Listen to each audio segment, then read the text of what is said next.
So we're going to be talking about scaling renewable energy investment and maintaining environmental stewardship. So, climate change and nature loss are two of the greatest threats that our society faces, which is a statement that felt a lot more true about 5 years ago, but putting aside geopolitical instability and pandemic and things, I think that statement roughly remains true. More than that, climate change is one of the greatest threats to nature loss, and the loss of nature also threatens the various ecosystem services that we depend on. Renewable energy in its various forms is well understood as an important element of reducing our carbon emissions and mitigating climate change. But more than that, when it's well designed and well managed, it can also support biodiversity recovery. From my perspective, at the Trade Association for Solar Energy in the UK, solar is well placed to be able to support nature recovery simply by infilling hedgerows and letting the grass go wild. And we'll discuss the various other opportunities in the various other technology forms. And more than just talking about renewable energy, there's also the role of investment and finance in supporting and incentivizing nature recovery in the planning and preparation of renewable energy projects. So in a moment, I'll invite the panelists to introduce themselves and the various perspectives. But we had a discussion about this panel last week and found that in many ways we're pretty much aligned. And so instead of just having a little chat amongst ourselves, we thought we might go a little bit interactive. And so I'll introduce, the panelists will introduce themselves, we'll have a little opening question, and then we're going to go out to you, the audience.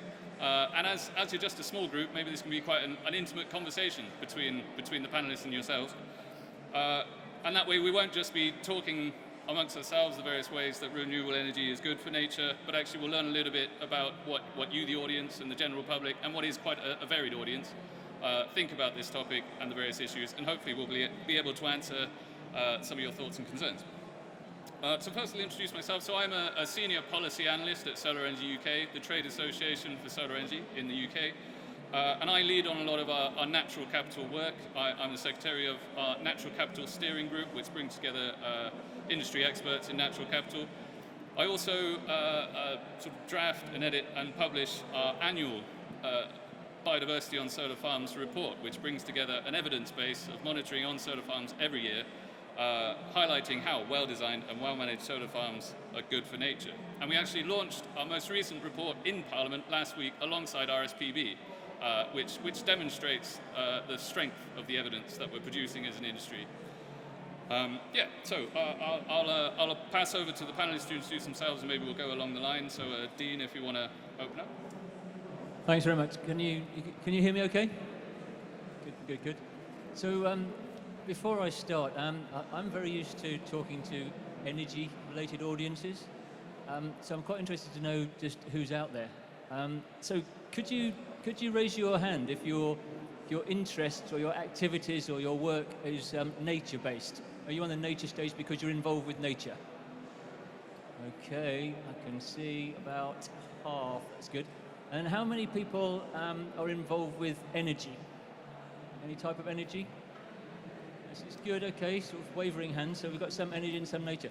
So this is encouraging because we've actually got the different groups under the same roof in the same space, which is always quite different from the last few decades where we've just been speaking to one audience or the other.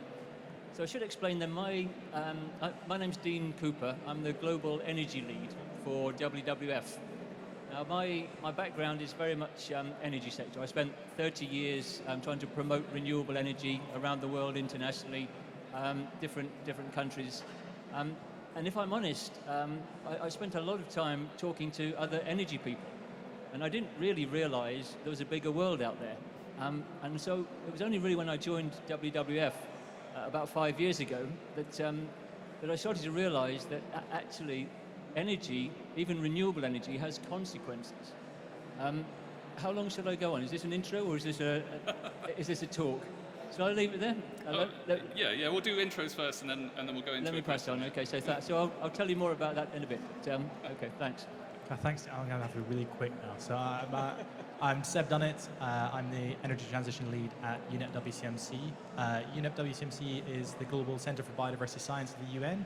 And within UNEP WCMC, I sit within the nature economy team, so primarily interfacing with the private sector, working in partnership with them. I'd say my kind of two main passions in my work are synergies and trade-offs, and counterfactuals. I think both of them are extremely important in the climate-nature interface. Perfect. And finally, David on the end. Great. I'm David Carlin, and hearing myself in my ears is always a strange phenomenon of these silent discos. But it's really great to be here. So I was the head of risk for the UN Environment Program's Finance Initiative. Now I run an expert network, and we really help companies and public sector actors tackle global change. So how do you steer through this? We bring that finance angle, that risk angle, and connect it into many of the things that we'll be talking about. My background was from the finance side, and I think it's really important to think about how we actually get this stuff done. There's so many brilliant people. You just need to go out onto the expo floor and see unbelievable ideas and the pace of change and what things like AI and what new sources of data and new technologies are enabling. But all of that doesn't really count for much if it's not being deployed in the right way, if we're not getting strategic and scalable. And so I'm excited for us to discuss and, of course, answer any of your questions and have that good kind of small discussion that we're looking forward to. All right, perfect. Thanks everyone. So as I said, we'll have a little opening question, and then we'll go out to you. So be thinking about where we go next in this discussion. So so the opener is for each of you, from each of your perspectives. Where do you see the overlap with renewable energy and nature? What are the opportunities? What are the potential holdbacks? And perhaps any examples that you have along the way. Okay, As I cut you off last time. No, sure. I think I was going too far, but no. So I think as I was sort of intimating earlier, I think the concern historically has been that we've tried to address these issues very separately. So there's been the energy people talking about renewables and how good it is and how we should take that forward. And then we've had the climate people talking about climate change and 1.5 degree tipping points and net zeros. And then we've had the nature people talking about nature-based solutions and forests and waterways. But I think what I've realized, as I said, moving from the sort of the energy sector to seeing this bigger picture, is that these three are all directly linked. The world is not about energy or climate or nature. In fact, all of this is interlinked. I remember very much when I came to WWF for the first week, and I said, great, I'm Dean Cooper, I'm here now, I've got lots of global experience and I can help WWF on the energy side. There's renewable energy, it's great. Hydropower, for example, I'm in so many countries using hydropower now, and the running water. And the guys looked at me and they said, the hydropower is terrible. I mean, 2/3 of the world's free-flowing rivers are dammed because of hydropower. We don't want hydropower, it's the last thing we want to have in energy. So I said, okay, well, bioenergy, can use lots of biofuels to sort of create energy so we don't have to burn fossil fuel. Bioenergy? I mean, what about the deforestation? The woods, I mean, what's happening around the planet, the land? So I said, well, but wind energy is a great one to have. And I said, what about the birds? You think about all the pylons and the wires, or the problems with the migrating routes for the bird. Solar power, really, it's got to be the land use. These solar parks everywhere. What about the land use? It's really... So I thought to myself, goodness, I actually haven't been seeing the bigger picture here. What are the real issues that need to be addressed? Another example in terms of the connections was, has anybody been involved with these COPs, these Conference of the Parties? You heard about sort of COP 30, the negotiations? Yeah, we've got one taken. These are sort of fairly high-level political discussions been going on. The 31st is coming up this year, so it's that long. And I went to my first COP meeting, which is in Glasgow, in Scotland, 5 years ago. And we sat around at the table at the end of the meetings, and I said, but the agreement that's coming out here, there's only one line that mentions energy. That's a bit strange, because we know energy is the main driver of climate change. Energy accounts for 75% of greenhouse gases, including 90% of hydrogen. So energy is the main cause of climate change. And all these people around the table, they looked at me very strangely, and I thought, yeah, no, I think they must think it's quite strange as well. We've only got one mention of energy. And nobody really said anything, and a few smiles, and the chair of the meeting came to me afterwards and said, look, this is the first time energy has been mentioned in these climate negotiations. So that was the first time, that was a real breakthrough at COP26 in 2021. So you can see that people are not on the same page in this. We're not seeing the bigger picture. Everybody's got their own interests. Now, the difficulty that we have these days, of course, is that the situation has changed over the last 12 months. We know the energy crises that are happening, and particularly the situation in Iran and the Strait of Hormuz, the closure, all the prices going up. Suddenly, climate change is not the main issue on the list. It's not, even though climate change is one of the main drivers of nature loss. And another thing I learned at WWF is that we've lost 70% of nature, of biodiversity in the last 50 years. Let me just repeat that. That's 70%, 7/10 of all nature on the planet we've lost in the last 50 years. That's a bit grim if we don't start doing something about that fairly seriously. So I think it's something that we have to try to take account of, the new dimensions, that energy is now on the awareness level of the majority of people because of the crisis. The crises clearly are terrible. I mean, it's crazy what is going on out there, but if we look at it positively, maybe it's an opportunity for us to say, look, energy is a key issue. But we don't talk about it in terms of climate change anymore. It's about energy security, energy economics. And that's the one point I just want to finish on, is the economics is the key issue when we talk about nature. So if I talk now about what's the best, fossil fuels or renewable energy? And you may think it's a bit strange to even ask the question, but there are lots of people out there that do that. And if you Google it, if you say which is the lowest cost, fossil fuels or renewable energy, it'll generally come out and say, well, renewable energy is the lowest cost. Except, of course, when you've got existing fossil fuel plants in place, the capital is there, and you've got to put new renewable energy sources in, then renewable energy is going to be more difficult. But that's looking at the comparison of the energy-related costs. If you think about the related costs outside of energy, so the damage to nature, a report from PwC 2 or 3 years ago came out and said 55% of global GDP is dependent to a medium or a high extent on nature. So in fact, there's a real economic issue involved with having to deal with the natural damage, the collateral that's caused by fossil fuel systems. So the benefits of renewable energy are very clear in that. And then, of course, there's the health implications, the other implications. So if you do a full cost assessment, then clearly renewable energy is the best way to go. And that has the connotations for improved climate, which then spins off to improving or at least lessening the damage to nature if we do renewable energy in the right way. So lots more I can say. Yeah, thanks, Dean. Thanks. Move on. So the stat that Dean just mentioned of 70% wildlife loss from 1970, I always like to turn it around on its head because I find it quite difficult to conceptualize. What is a 70% loss of nature? And it just means that if you thought of the last time you saw a huge conglomeration of nature, say you saw some starling murmuration, if you transported yourself back to 1970, that would have been 2.5 times bigger on average. So next time you see a big flock of flying deer, and you went back to 1970, there'd be that many more of them. So I'll take your question quite literally in terms of the overlap between renewable energy and nature. I've worked for WCMC for 6 years now in 2 stints. The first stint, I was working in the business and biodiversity team, and I just got to the conclusion that nobody had really looked. We were pushing this kind of energy decarbonization and moving towards renewable energy, but I felt like nobody had really taken that and said, well, what would that mean globally? Renewables are much less energy dense than conventional fuels. That's part of the reason why we have a kind of fossil fuel economy, is because they are wonder products. They're hugely energy dense. What will this mean for land use, which is one of the largest drivers of biodiversity decline? So I went away to do my PhD, 4 years, came back, still didn't have the answer, as with all PhDs.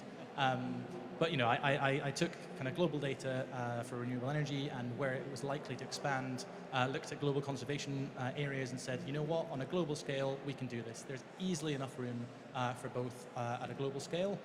All we need to do is spatially plan properly. And that is, as my colleagues will probably laugh at, that is a hugely difficult task at a local level. At a global level, we have enough room for everything, but once you get down to national governments, once you get down to subnational governments, it's an incredibly difficult concept to kind of wrap your head around. So that's why a large part of my work is towards spatial planning.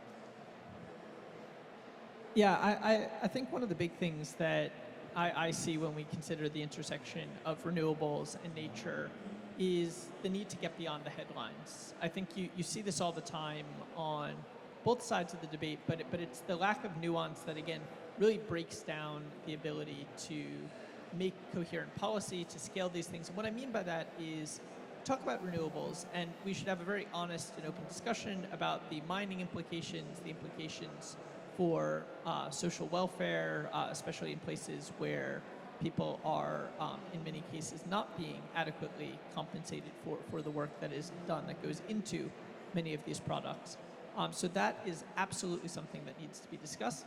But then there's also this kind of zero-sum argument of, well, you shouldn't feel righteous driving your EV because it's just as bad as a internal combustion engine.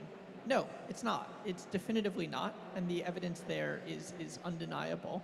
But what I think we need to really think about, and this is why we need to get beyond the headlines and need to think in systems terms, is what does the replacement of the fossil fuel economy mean in terms of the mining needs, as was just mentioned before, in terms of the energy density. We don't want to just simply replace one problem with another. The carbon blinders are a real challenge here, and we need to obviously think about those and recognize that reducing emissions is a critical need.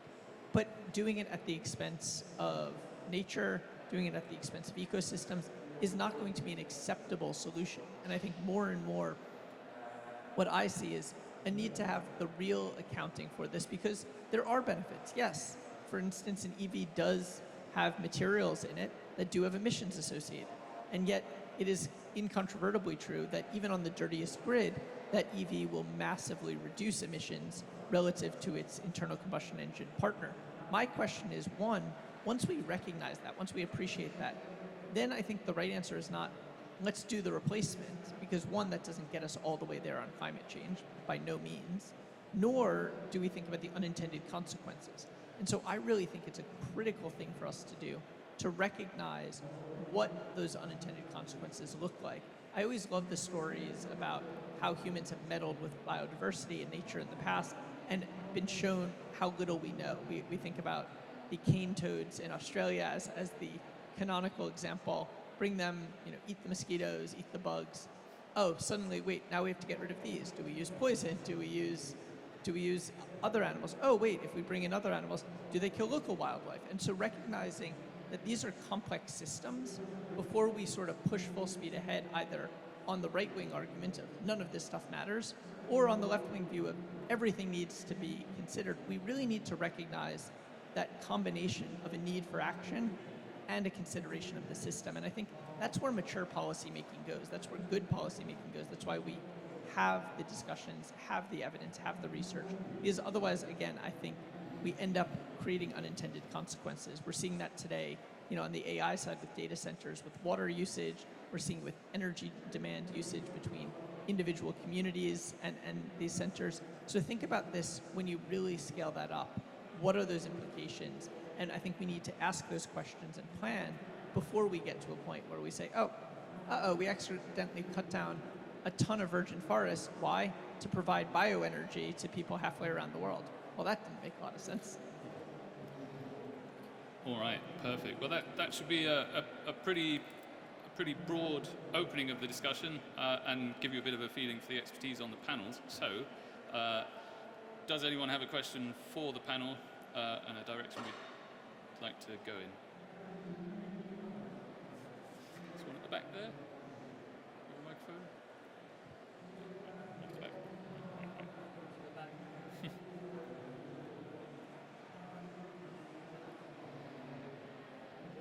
Hiya, thanks for your introductions. It's really helpful. You mentioned the energy crisis, and with things like AI and data centers becoming much more prevalent and energy requiring.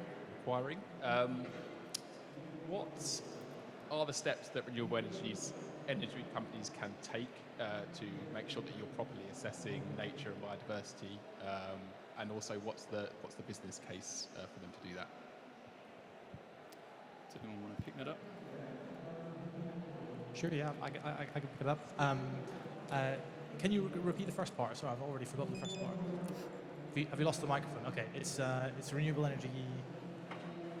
The business case for renewables, including nature and the first one was about companies. Yeah. What can they do? So we work quite closely with companies. Sorry, that's why I jumped on that and the business case. And I was actually at a roundtable yesterday with some renewable energy companies talking about some of the ways in which they do that. Part of the discussions centered around developing their own internal capacity around biodiversity specialists, because that tends to be a bit of a roadblock in terms of permitting. People tend to say that biodiversity assessments delay projects by X amount of months, when in reality it's usually the capacity on the local government side as opposed to any capacity in the company. And the one that I would usually go for is kind of upcoming regulations that they'll be seeing. So it could take 18 months to do a proper environmental assessment, but if you do it poorly, it'd be 5 years litigation. So pick one of those. Yeah, I can come in from a solar perspective and the sort of the motivations and incentives to include nature in designing and managing solar farms. I for a while in my role thought that the biggest driver was public opinion in consent decisions and sort of raising issues about different types of bats and skylarks and things like that, and that being an incentive to get a planning permission through, you have to do your absolute best. And in fact, on solar farms, just infilling hedgerows and planting wildflowers is quite an easy thing to do and gets public opinion more on your side.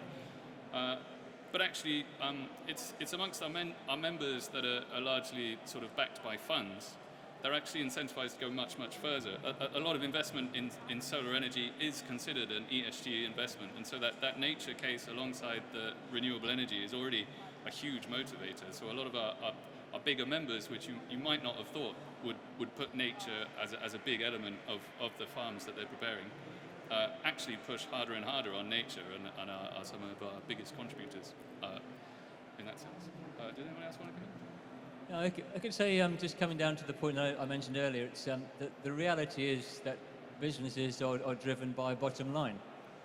So a lot of the issues really relate to that. So I think one of the arguments that we've used is if you will have to consider nature at some point, depending on your type of business, because there will be some sort of repercussions if you don't take into account, if you're involved in any sort of infrastructure or any sort of development work.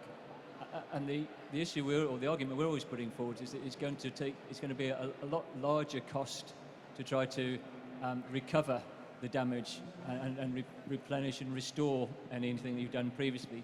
A lot bigger than thinking about the issue beforehand and planning in advance what is the best way to put in place the new systems or the new developments. So an example of that is if you look in the UK, the rollout of wind farms.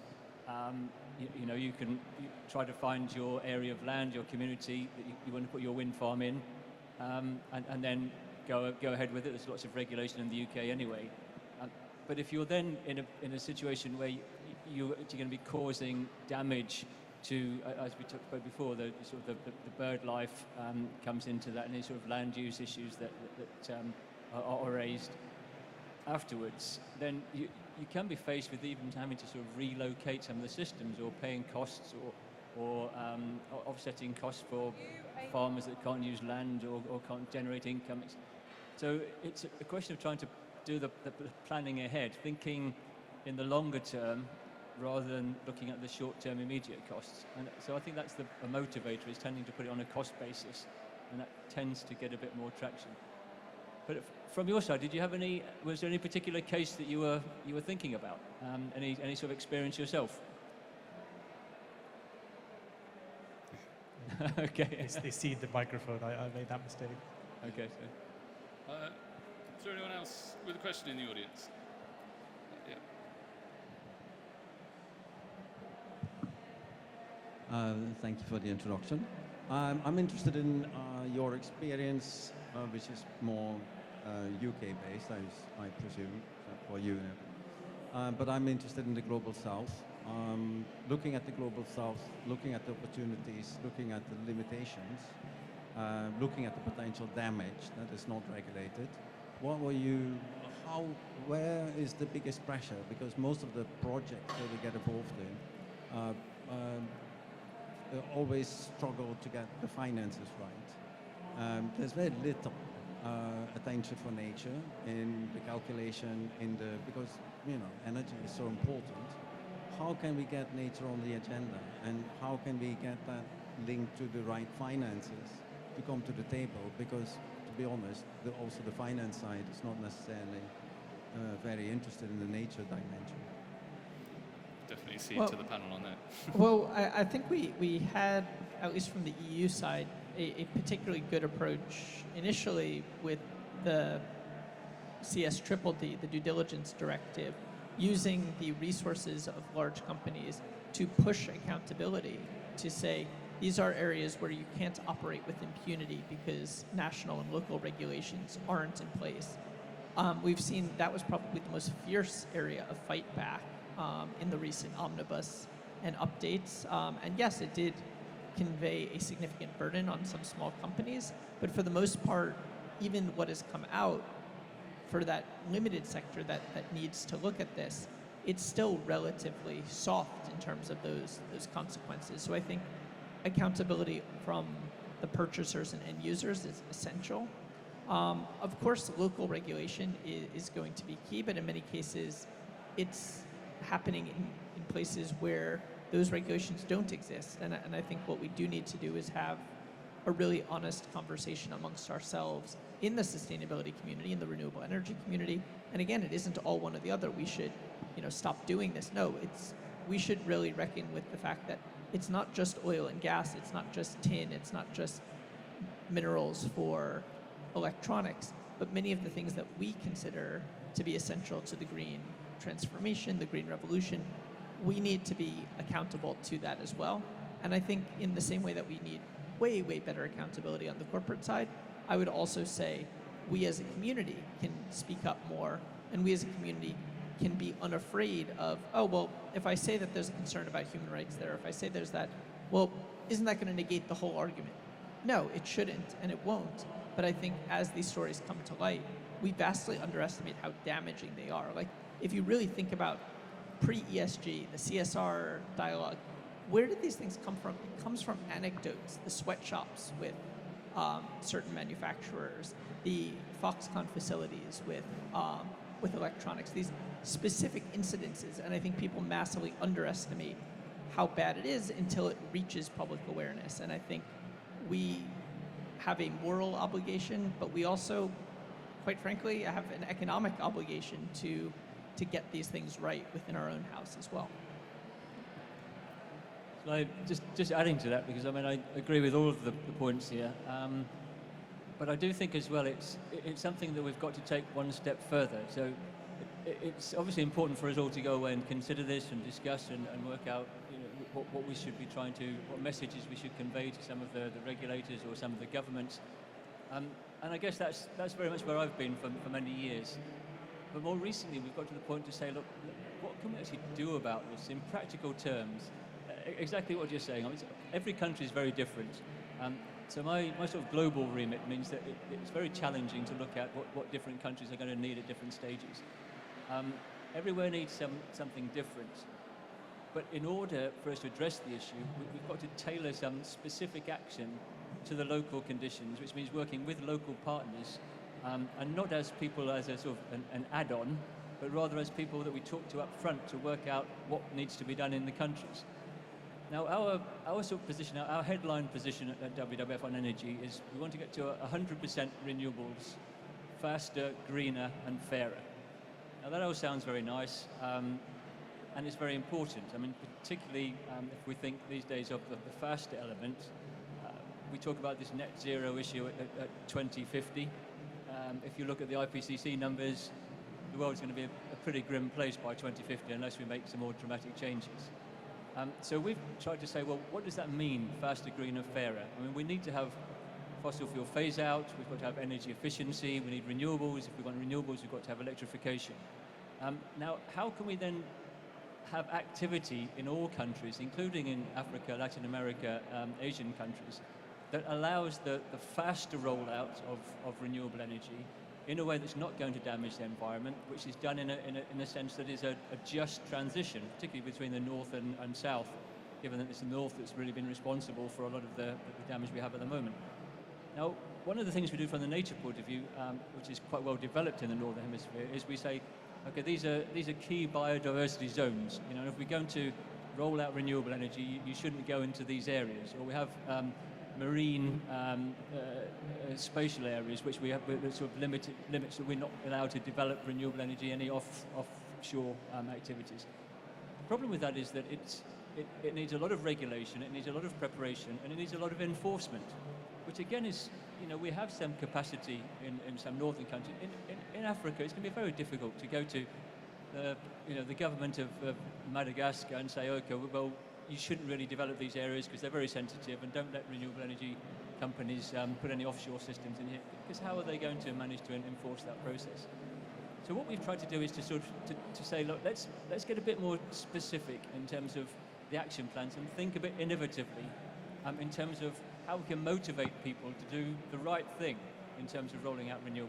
So just one example on this, we're considering what we're calling safe zones for renewables. So rather than having sensitive areas that you can't go to, rather can we allocate safe zones which we've assessed in terms of the biodiversity issues and the impact on that, and we can say to developers, whether it's offshore or onshore, look, these are places that we feel comfortable with you going. You know, we don't have to monitor these areas. If you're going to roll out your renewable energy systems into these areas, that shouldn't cause too many problems. So we can do it faster, we can do it without having the concerns over biodiversity, damage to key areas, and hopefully then it achieves, it's a bit of a win-win situation for everybody. So we can get the renewables out quickly, we're not going to have the damage on the biodiversity side, and we can build up the market momentum to do that. So that's just one example of what we're trying to think of the system. Everybody benefits, because it's only if people are benefiting are they going to have the motivation to take that process. And as you're saying, I mean, southern countries, which is our focus as well, have very particular challenges. A lot of those are resulting from some of the historical methods that have obviously for the northern hemisphere have been pursuing over the years as well. So there's going to be a fair process. Oh, so I need to be closer to the mic. Sorry. Does that answer your question? Close enough? Yeah. Okay. Is there anyone else in the audience with a question?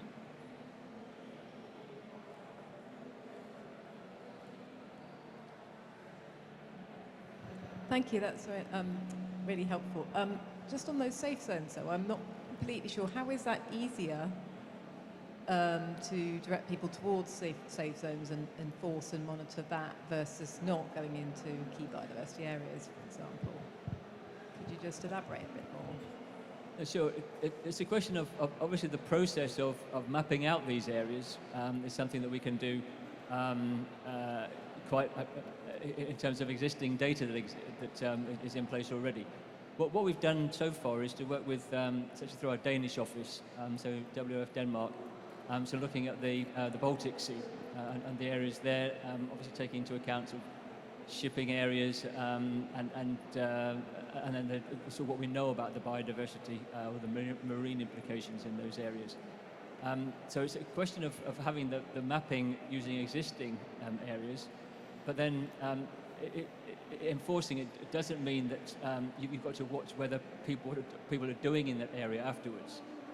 It's something that we don't have to have the enforcement of in those areas.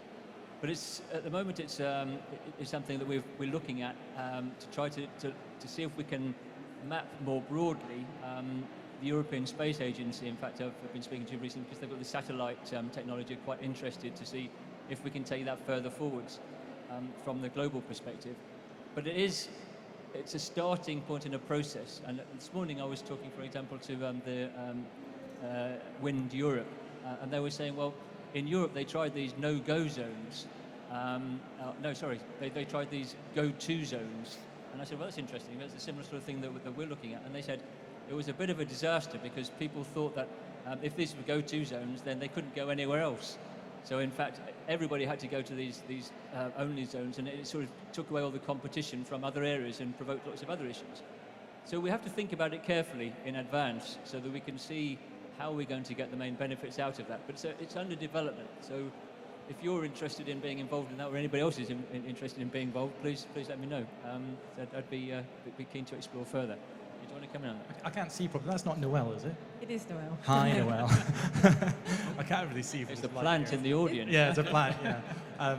No, I guess just to piggyback on your point, I guess that the problem is the point is that the enforcement's less of an issue, right? Is because if you take away the risk aspect of it, if we're saying, we're getting people around there, and again, it's totally reliant on the stakeholder process of designating those zones. If everybody's come together and said, look, these are the zones that we want people to go to, I guess the logical conclusion is the enforcement doesn't matter as much because we've allocated it as less risk. So I think, I don't know, I think that kind of... Yeah, I was just thinking, it sounds a little bit like you could just do what you like there and maybe ignore the mitigation hierarchy. And yeah, I mean, it's perhaps a more detailed conversation, but it would seem to me you'd still need to, it's just the other side of, it's enforcing a different thing, but you'd still need to make sure people stay in those zones, for example, and aren't, so why is that any easier than having areas where you should have more stringent, avoid or definitely more stringent regulations, I suppose. So yeah, but maybe that's a... I don't know. We've talked about this before, and I'm on the face of it a fan of the scheme because I think it prevents this kind of hopping around sites. So instead of like, what about here? No. What about here? No. What about here? No. It kind of gives a presumption of this is okay within existing legislation, right? So they will be doing the same things. It's likely the same companies that we work with in other sites. So it's not likely they're going to have a completely different mechanism of operation in these sites. But there's this assumption that it will be welcomed here by the local stakeholders, I guess. So is then the aim to get governments to do land use planning, so they actually, you work with them to plan where different sorts of development goes, and so it incorporates, subtly no-go zones, but it's more proactive from them. That's a good answer to your question. So thanks for helping us out with that one. But I think it does raise the more general point that it's so important that we stop talking about this is what the policymakers need, this is what businesses need, the companies that want to roll out the process. This is what the investors need. This is what the customers are. This is what the technology people are telling us is the best. The fact is that we need all of that. Yeah, I mean, the investors are not going to put the money into this area if the policy is not in place because the risk profile is seen as too high. We need to have businesses on board with the processes that can return some margin to them. So there's no point in saying, okay, we want you to put in the cheapest things in here and charge us even less because the costs just don't work. You've got to have a business model in that. To achieve that, you've got to have customer understanding of what the options are, customer demand and awareness for the right sort of technologies in the right places. So a lot of it is just about getting everybody together on the same page. And for me, the conclusion we've come to after some time, it's not about having programs. In a lot of countries, we want to do examples of renewable energy applications because it's useful to demonstrate things under local conditions, because that sort of offsets the risk for future investors. So they can now see, okay, this is a market opportunity. But at the same time, we don't just want more and more programs and more artificial one-off interventions in different countries. We've got to try to develop the markets in those countries so that then becomes sustainable. And it's a bit of an overused word, I think, in our language, sustainable development. I mean, what is sustainable exactly?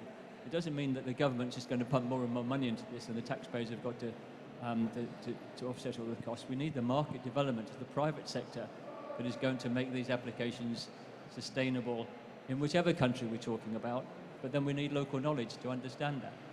So I think the main factor that we've come out with on this whole process is communication. There's a lot of good things going on around the world in different areas, but not many people know all about them. If we talk to the public in the UK, there are lots of well-intended people, but they don't necessarily know what the different options or the issues are. So we talk to ourselves amongst the energy community and the sort of nature based interests, but we've got to convey those messages so people can start demanding. They're the voters, so they can demand the government action. They're the shareholders in the businesses, so they can push the businesses.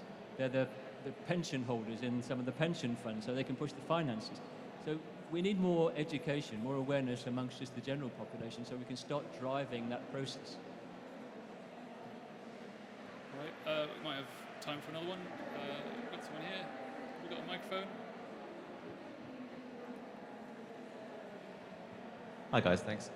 Sorry, this could be a very specific solar question because I'm an ecologist and I work a lot in the planning sector, dealing a lot with solar developments. One thing over the last couple of years that I've noticed is we put all of these really lovely enhancements in, and there's definitely obviously more benefits to renewable energy generation for biodiversity, it seems, than other aspects. But I was discussing it with a few colleagues and a few clients a couple of weeks ago, and sort of watching in horror as they came to the realization around the sort of decommissioning aspect of some of these projects, because a lot of them are on 30-year leases, and that's and eventually will have to be put back to the owner, and there'll be some sort of issue around that. And there wasn't really that sort of consideration of, oh, well, we've put all these really lovely habitats and we've done all these really nice things, but then we're probably going to have to return this back to what it was, and actually what is the implication of that for nature, and what's the financial implication just for themselves as a company. And we didn't really sort of come to a conclusion on that. We all just sort of walked away. So yeah, I just sort of wonder if you guys have come across that and what your thoughts are. Apologies, that is a really broad query about decommissioning. For sure, it's definitely something that's come up, especially with the introduction of biodiversity net gain and the sort of the mandate to not damage nature but rebuild it 10%, blah blah. And lots of solar farms initially put in applications with sort of 200% uplift and things like that, which is all really great. But the policy itself doesn't currently address the issue with solar farms. I guess most infrastructure and most housing is intended to be there in perpetuity, whereas, as you say, solar farms are looking at sort of 40, at times 60-year now leases with the agreement that it will be returned to its previous use at the end of life. I guess part of me thinks that not many landowners are going to want to return that to its previous use. Having received rent for a solar farm for 40 odd years, it might just seem quite an obvious choice to just lease that again for the same purpose and maintain that biodiversity. That does create another complexity, because if you have to go for another planning consent and now you've got a very biodiverse field, getting 10% on top of that will be another new challenge. So I think there are policy wrinkles to be ironed out there in biodiversity net gain. But yeah, my expectation would be that not many landowners are just going to dig it all up. As policy currently stands, they will have that right, but I can't see many landowners going ahead and doing that. But it is something that, as a trade association, as in an industry, we're engaging with Natural England to see where we can incentivize the right kind of behaviour. One would hope.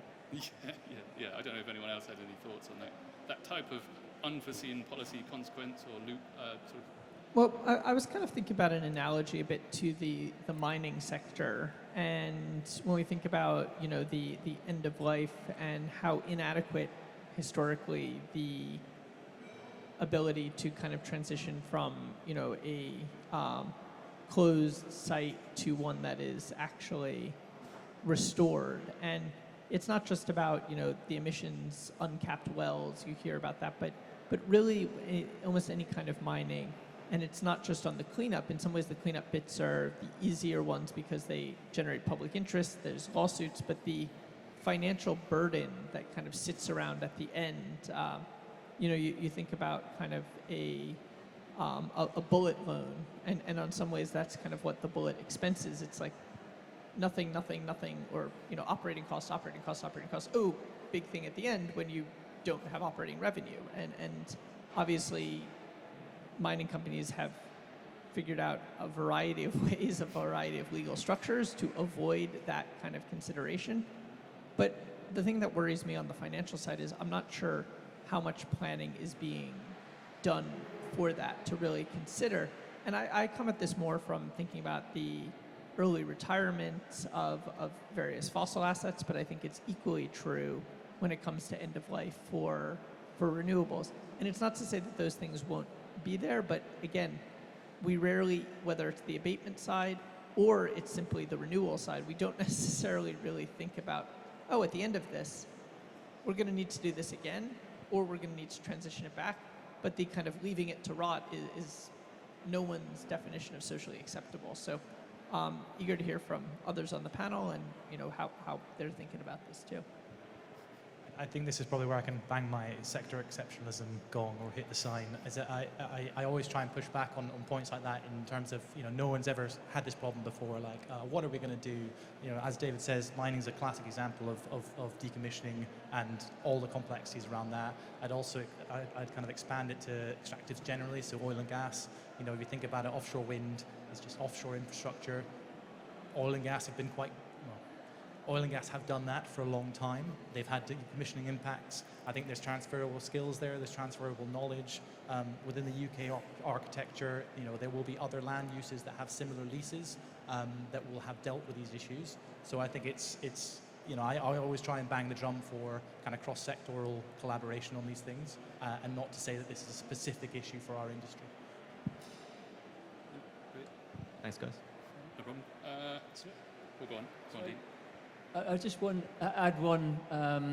It's not quite the direct issue, but I'm thinking when we talk about solar in particular and land use implications, obviously one of the other options is to use existing infrastructure, so that we actually look at putting solar on rooftops is the obvious one, and the in the UK we're really taking quite a lead in that. So that you'll perhaps know the new regulation that's coming in place, I think from 2028, is it now, that all new domestic buildings are going to be required to have the equivalent of 40% of the land space, the area, of rooftop solar. And I think that's a nice way of sort of moving the whole argument forward. I mean, so that we can just have, as part of the building spec, the developers are obliged to bring in the solar as part of the structure that's going to be there anyway. So then when we talk about lifetime costs, and obviously there's the replacement cost, but it sort of goes within the building process in general and the renewal of those properties. I mean, our perspective on that issue is that it's great to see the drive towards rooftop solar. We'd also like to see sort of nature-based solutions being part of that provision. So we look at green roofs or vertical gardens, or looking at community areas, even with municipal buildings, so schools, hospitals actually being equipped with solar panels and MBS activities as well. But I say that's a bit of a diversion from the specific, but just another thought on that. Thanks. Perfect. Have we addressed your question nicely? So yeah, thanks for all your questions, and you'll be able to grab us afterwards, I believe, at networking drinks to continue the conversation. I think we've only got about 5 minutes left. So I did have some questions prepared just in case none of you had anything to discuss. And they covered things like the importance of monitoring and evidence gathering, policy, finance. So maybe I'll just leave each of the panelists with an open question of, looking ahead the next 5-10 years, what's the number one sort of priority from your perspective? Is it a particular policy initiative, particular sort of bent in finance, or I'll leave it open. Sure. Glad to start off, and it's a really good question. Thinking about what I'd call kind of the midterm looks like, and I think on the financial side, it is reaching scalability, and it's creating the enabling environment. Those two critical things. Scalability in the sense that each nature project is going to be unique. This is one of the big challenges of nature compared to climate, is that lack of fungibility. Pollution here is not the same as pollution there. Restoration here is going to differ from restoration there. What are the durable structures that can be created on the financial side that will bring that forward and create profiles that people want to participate in, want to be scaling up, and are going to lower the administrative burden that makes some of these things prohibitive.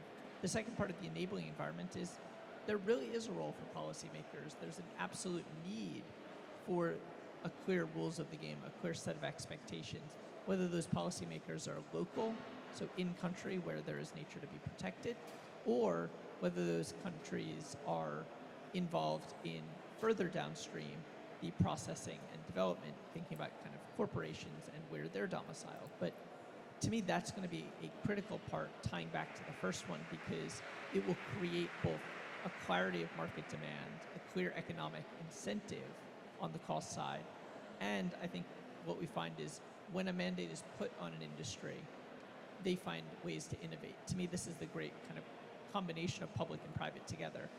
Market innovations don't always go somewhere without a need, but when there is pressure and freedom of operating space within that pressure, you start to get the things that are useful. So if this is going to connect into procurement expectations, if it's going to connect into how companies are regulated, if it's going to even connect into how they're perceived, I think these are the places where innovation to develop these solutions and scale them are really going to come in.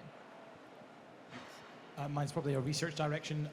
You've given me an opportunity to, again, shoehorn in counterfactuals. So more evidence around balancing the impacts on biodiversity from climate change, which is a global issue, happens everywhere, to local biodiversity impacts of renewable energy projects, which ultimately are designed to mitigate those emissions. So I'm very, very interested in that kind of line of thinking and having that as a balance sheet with which to evaluate renewable energy projects.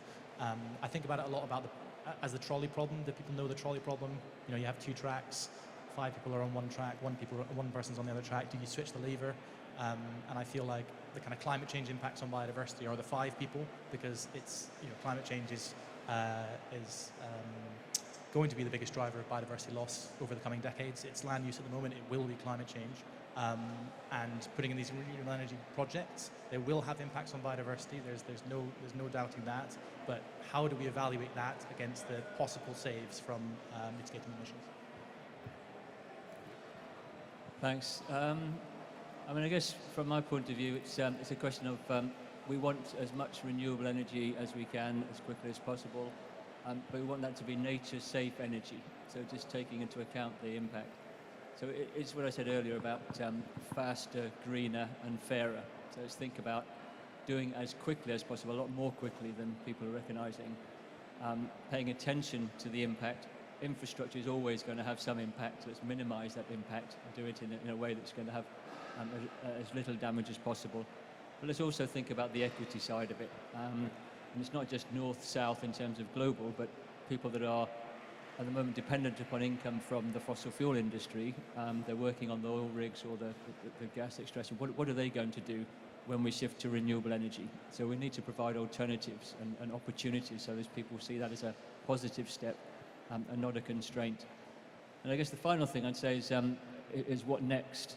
And if anybody is representing an organization that is interested in nature-safe energy, so this link between energy activity and nature, we have a coalition of organizations worldwide. We call the Coalition Linking Energy and Nature for Action. And the action being the point, we don't want more talking about it. It's important to learn from each other and use the best practice, but we want to implement. So it's quite a convenient acronym, because the Coalition Linking Energy and Nature spells clean. So it's just clean action. What a coincidence. If you Google that, Clean Action WWF, you'll see the details. If you're interested, very happy for you to sign up to that. Thanks. All right, perfect. Well, thank you very much. It just leaves me to thank our panelists and to thank our audience for sticking around right to the end and guiding our conversation. And thanks for Research Connect for having us. Thank you very much. Thanks, Harvey. Thanks.